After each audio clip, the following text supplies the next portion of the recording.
दुमका चौकीदार भर्ती पर एक बहुत बड़ी समस्या खड़ी हो चुकी है और आप लोग थंबनेल में देखे होंगे कि मैंने लगाया है कि रद्द हो सकता है। तो कैसे रद्द हो सकता है ये मैं आप लोगों को बताता हूँ। कल एक बहुत बड़ी समस्या उत्पन्न होती दिख रही है।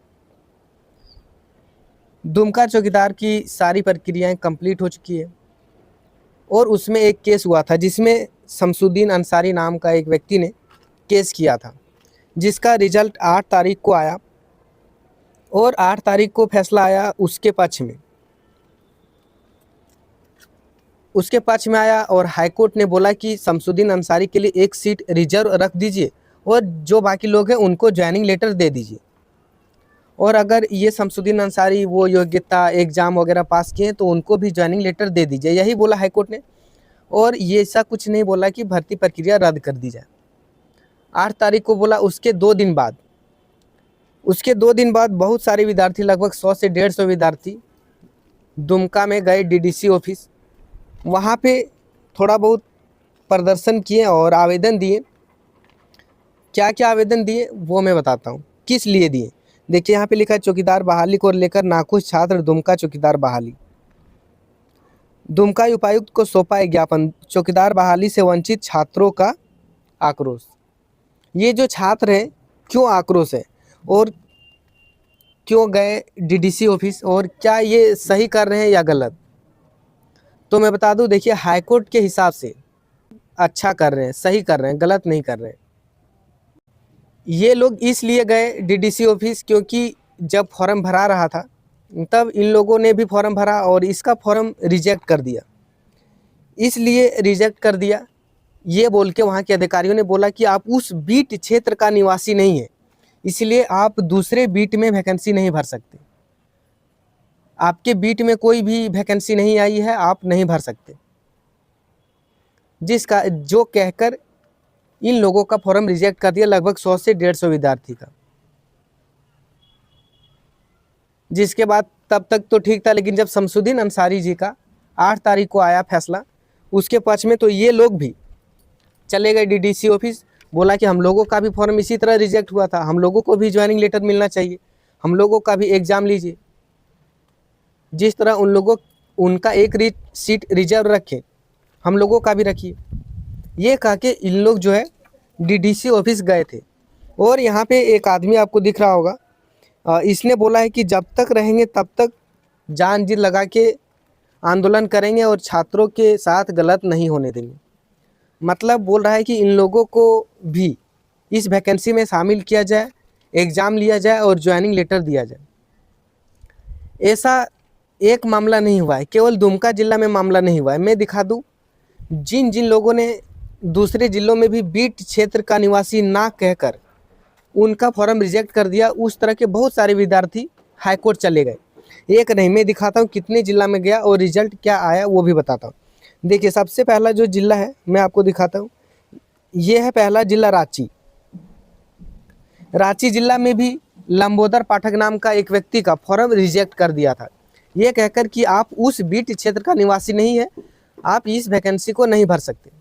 फिर क्या, हाईकोर्ट ने भर्ती प्रक्रिया पर रोक लगा दी, नियुक्ति प्रक्रिया पर रोक लगा दी और कहा कि ये जो वैकेंसी है ये बीट स्तर पर नहीं, जिला स्तर पर इसका बहाली होना चाहिए। जिला स्तर पर बहाली होगा आने वाले समय में, कोई भी वैकेंसी जब आएगी उसमें जिला स्तर पर ही बहाली होगी। ये बोला लंबोदर पाठक को, मतलब बोला वहाँ के अधिकारियों को, रांची जिला के अधिकारियों को, ये जो है लंबोदर पाठक का गलत किए हैं, इसके साथ ये बीट क्षेत्र का निवासी नहीं हुआ तो कोई बात नहीं, इनको भी शामिल करना चाहिए था, क्योंकि ये जो बहाली है जिला लेवल पर होगा ना कि बीट लेवल पर।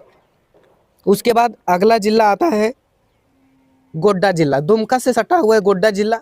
और अगर मैं आप लोगों को लगता है मैं झूठ बोल रहा हूँ तो जितने भी बात मैं बोलूँगा आप देख लीजिएगा सर्च करके दूसरे वीडियो में कि क्या हुआ है, दूसरे वीडियो से आप पता कर लीजिएगा।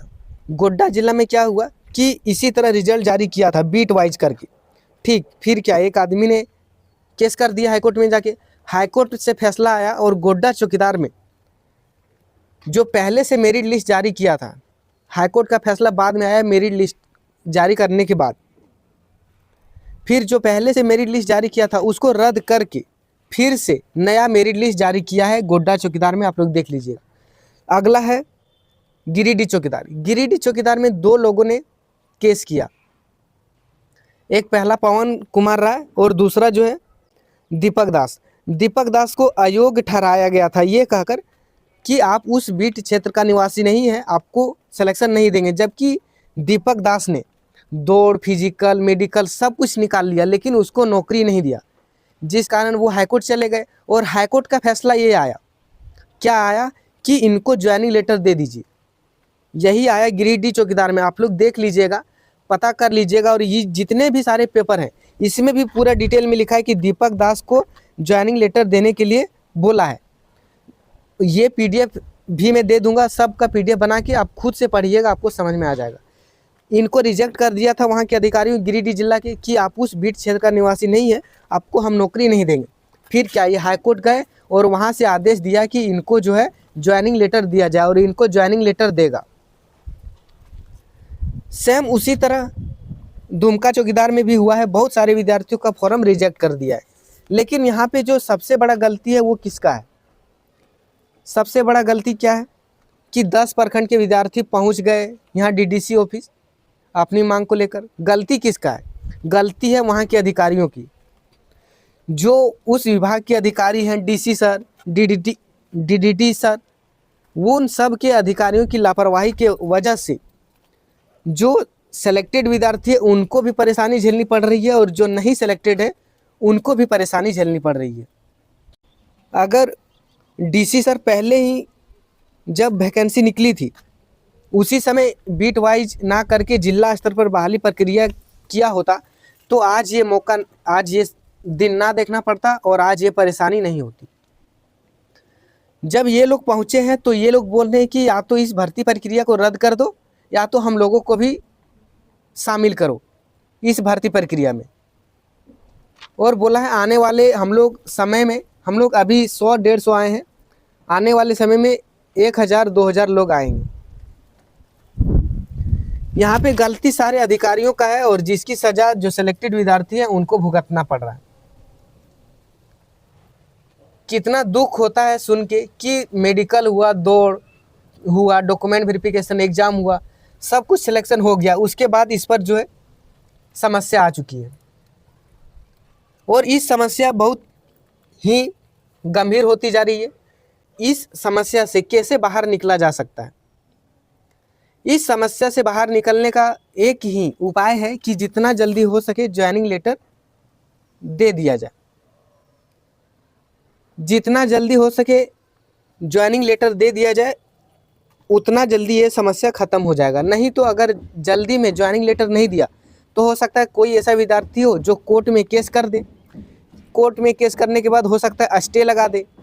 ऐसा नहीं कि स्टे नहीं लगाया है, यहाँ जामताड़ा चौकीदार में भी केस लगाया है। शायद वहाँ पे धांधली का आरोप लगाया था कि क्या आरोप लगाया था, ये आरोप लगा के स्टे लगा दिया है। उसके बाद वहाँ के डीसी सर ने बोल दिया कि जब तक हाईकोर्ट का फाइनल फैसला नहीं आएगा हम ज्वाइनिंग लेटर नहीं देंगे।